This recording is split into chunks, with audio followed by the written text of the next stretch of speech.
सध्या एक गोष्ट चांगली झालेली आमच्यासाठी की माननीय उद्धव ठाकरे आणि राज ठाकरे एकत्र आल्यामुळं आम्हाला मुंबईमध्ये नॉन मराठी मतं मोठ्या प्रमाणात आम्हाला मिळतील. मुंबई शहरामध्ये 40% मराठी आणि 60% नॉन मराठी मतं आहेत. आणि मराठी मतं जी आहे त्या मराठी मतामध्ये आमच्या महायुतीलाही मॅक्झिमम मतं मिळणार आहेत. काँग्रेस पक्ष वेगळं लढणार त्यांनाही मिळणार आहेत आणि ठाकरे बंधूंनाही मिळणार आहे. त्यामुळं मराठी मतामध्ये त्या ठिकाणी फूट होणार आहे.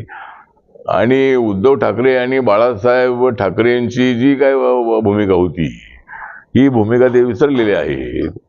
आणि त्यामुळं मला असं वाटतं की राज ठाकरेंच्या सोबत त्यांनी युती केल्यामुळं नॉन मराठी मतं जी बाळासाहेबांच्या मुळं ही शिवसेनेला मिळायची. सुरुवातीला शिवसेना स्थापन झाली ती मराठी माणसासाठी झाली, पण नंतर बाळासाहेब ठाकरे यांनी उत्तर भारतीय सेना, त्यानंतर गुजराती सेना, साऊथ इंडियन सेना अशा पद्धतीची सेना तयार केली होती.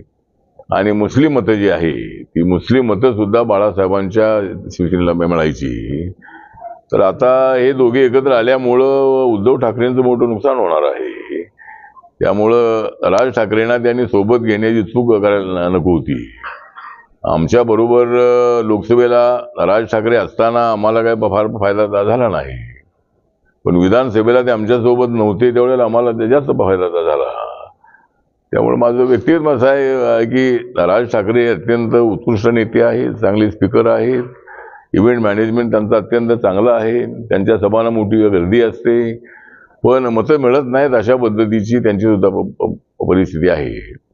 बाळासाहेब ठाकरे साहेब सुद्धा म्हणायचे की माझ्या सभेला एवढी प्रचंड गर्दी असते पण मतं मिळत नाही आहे. तर सांगायचा उद्देश एवढाच आहे की उद्धव ठाकरे यांनी राज ठाकरे सोबत युती केल्यामुळं महाविकास आघाडीमध्ये फूट पडलेली आहे आणि त्याचा फायदा आमच्या महायुतीला चांगल्या पद्धतीने महाराष्ट्रात होणार आहे. त्यामुळं अनेक ज्या जिल्हा परिषदा आहेत, महानगरपालिका आहेत, त्या आम्ही जिंकू अशा पद्धतीचा आम्हाला विश्वास आहे.